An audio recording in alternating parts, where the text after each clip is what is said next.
What is going on, everyone, and welcome back to the channel. I hope you're all having an amazing day. Today I'm back on r/TraumatizeThemBack, one of the best subreddits out there in my opinion, because we get to see people face instant justice for their actions. What is sweeter than that? For example, in this first story, some horrible guy at a club decides to grope a woman's butt.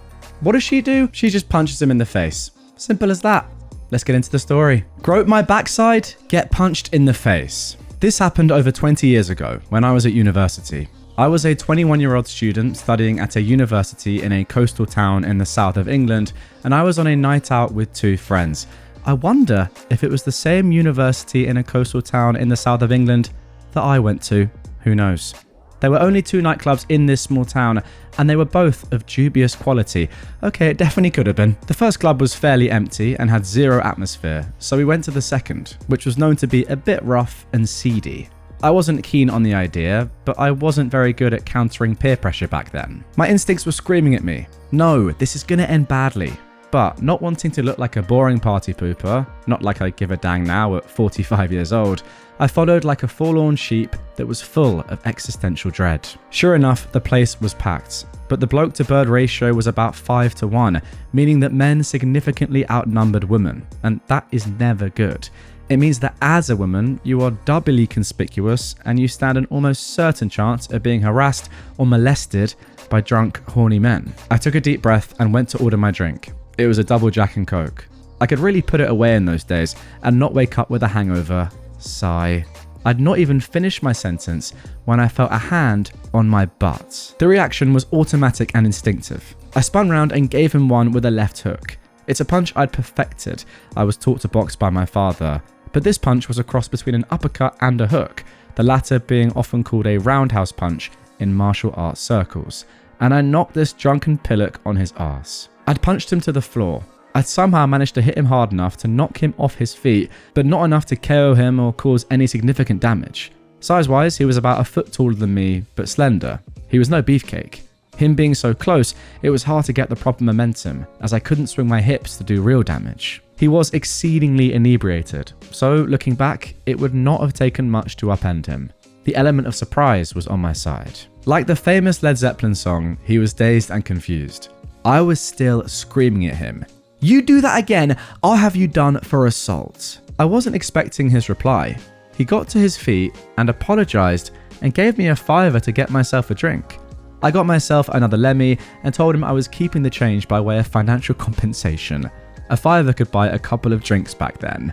Needless to say, he didn't argue. Wow, there we go. Phenomenal start to the episode. What I will say is this. If every time a man did this to a woman, this happened, a man would never do this again. That's for sure. Now, I'm not saying that women should punch men like this. Obviously, that is not a good solution here, and it shouldn't ever come to that circumstance, ever. But maybe, I don't know, maybe it will take a few women just decking some men for people to finally realize you can't just do this sort of stuff. I mean, obviously, there are better ways to get that message across than violence.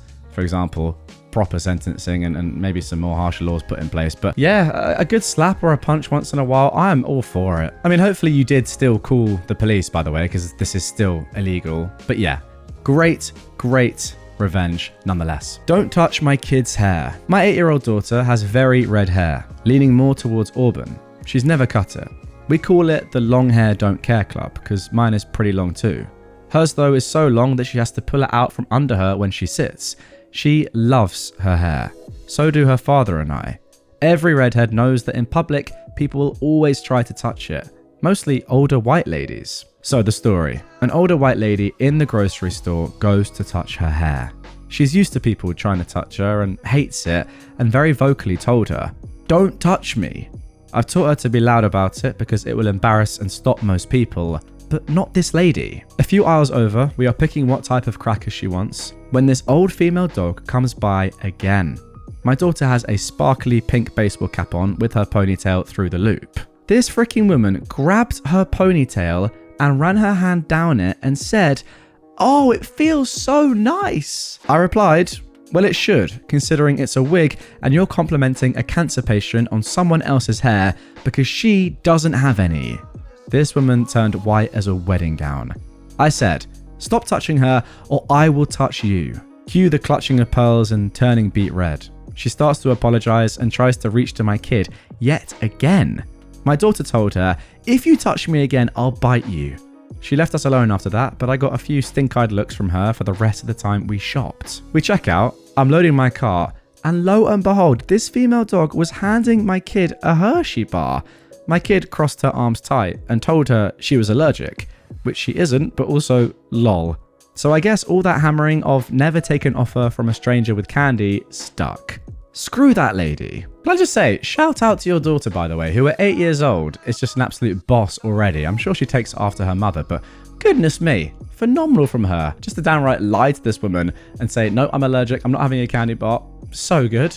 So good. I mean, yeah, I don't know why this random woman is interacting with her in the first place, but yeah, so good from her. And then also to just scream at her, don't touch me. So elite. I mean, saying, I will bite you, that's just top tier. It's, again, perfectly reasonable and I love it. And I don't know why this woman came back again. I mean, obviously, touching your kid's hair in the first place, such a weird thing to do. Imagine I just go to the shop and I'm like, I see an 8-year-old kid and I'm like, oh, wow, your hair looks so nice. Let me just touch it real quick. What's wrong with you to do that? But yeah, as I said, great response from your daughter, who I presume has been taught very well by you. I matched his energy and he didn't like it. This happened on Monday morning.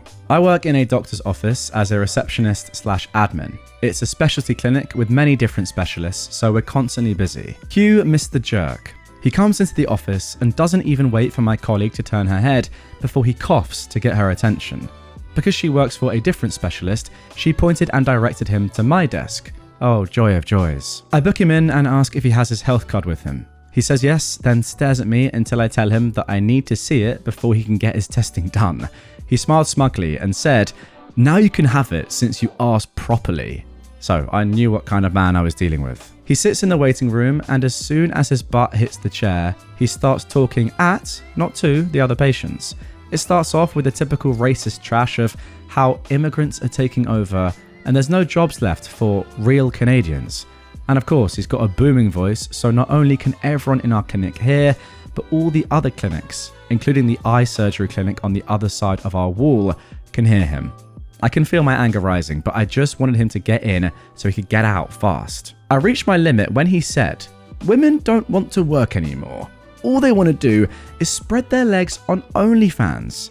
I got out of my seat and confronted him. I said, excuse me, but this is a completely inappropriate conversation for a doctor's office and it's incredibly offensive. He replied with, we are having a private conversation, so go back to your desk. I told him it's not a private conversation if everyone in the building can hear him and he is in a public setting. He told me to close the doors to the waiting room. I laughed and I told him that I wasn't going to do that and he's not my boss, so I don't need to do anything he says. One of my bosses, a doctor who is an immigrant from Jamaica, came out of the office to see what the commotion was. He came up to me and asked what happened, which I explained the above. He spoke to the man to get his side and to listen to the other patients' versions of what happened as well. The doctor asked me if he gave me an apology, would I accept it? I told him it wasn't just up to me, but to all the reception staff that could hear him. They all said they'd accept it, even though I wanted to say no with every fibre of my being, so I also agreed. Of course, as you can imagine, the apology was forced and fake. I watched as the doctor went to shake his hand and he looked at it and said, no thanks. I went back to my desk and just stared him down, matching his stare back at me. Finally, he went into the testing room. I told my colleague, he's probably expecting me to hide from him when he comes out. I'm just going to keep watching his step until he's out the door. 30 minutes later, he's leaving and his eyes are watching me just as intently as I'm watching him. I'm leaning back in my chair with my arms crossed. There was no way he was intimidating me.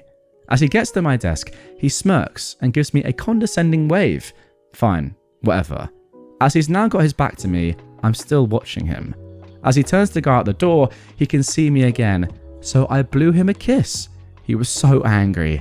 He gave me the finger and tried to slam the door that has a slow close. I spent the rest of the day laughing and became a legend in my office. The other patients in the waiting room all came up to me and told me I did the right thing.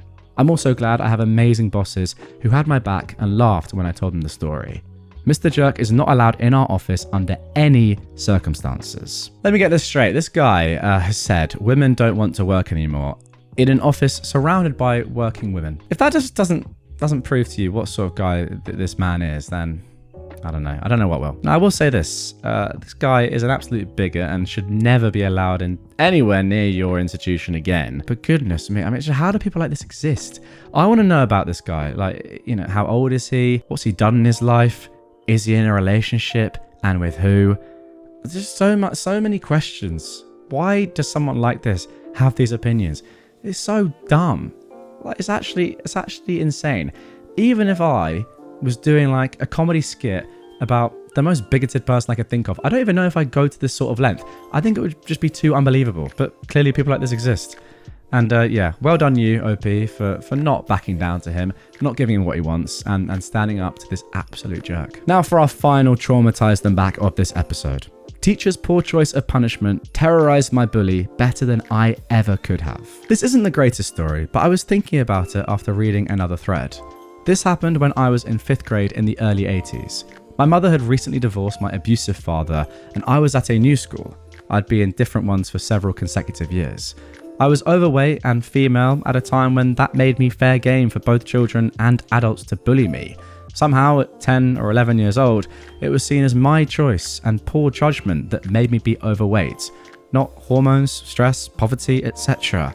Q still having disordered eating and anxiety well into my 40s, but that's another story. I'm not sure when it started exactly, but there was a boy in my class that picked at me incessantly and made comments about my weight, clothes, appearance, etc. He never did anything physical, and he never said anything loud enough that an adult would hear him, so it wasn't obvious, but I imagine that my teachers were aware. One day, I finally snapped and started yelling at him to just leave me alone in the middle of the classroom, in front of the teacher.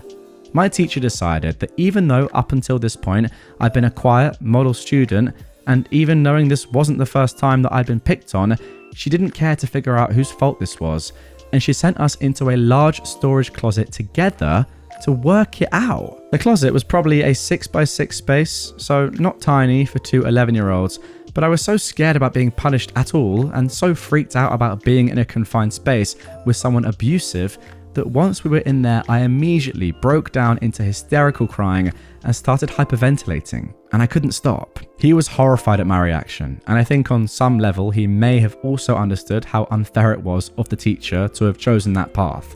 That poor kid could not apologize enough in that moment, and was absolutely terrorized by being locked in a closet with a girl who sounded like she was about to stop breathing at any moment and who would not stop crying no matter what he said.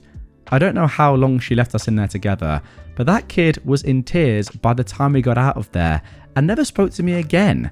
And in general, I was picked on far less afterwards by that entire class of kids.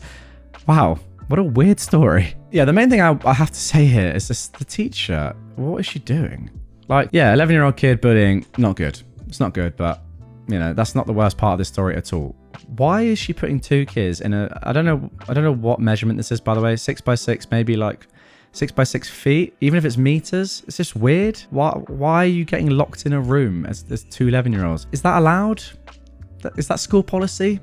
I don't think it is it? That's just baffling. The teaching ability here, or just dealing with two students that have had a falling out in this way. I've never heard anything like it, but yeah, that's why I don't really care about the actual kid that's been bullying you, or just even the outcome of the story. I more just can't believe the fact that your teacher's done this. Is she a psycho? She's got to be fired for that, doesn't she? It's like, is she just thought to herself, oh, let's go for 7 minutes in heaven as a punishment for two kids, and hopefully they get along after that. It's just really weird. I mean, I guess the good thing about this story is that, yeah, you got picked on less after that. I just can't get over the fact that you were locked in a room with another student by your teacher. Surely that can't be right. I don't know. If it's right, comment down below and tell me I'm wrong. But I just don't think it is. Anyway, guys, that is going to do it for this one. Really hope you enjoyed it. If you did and you want more Traumatize Them Back stories right away, I've left a video up on screen that you can check out. Also, if you want more and you're on a podcast platform, link to the channel is down below in the description. Make sure you are subscribed, by the way. It's actually like one of the most important things you could ever do. And guess what? It's free, if you didn't know. On whatever platform you're on, it is free. And thankfully, I don't have an OnlyFans because I am not a woman who doesn't want to work anymore.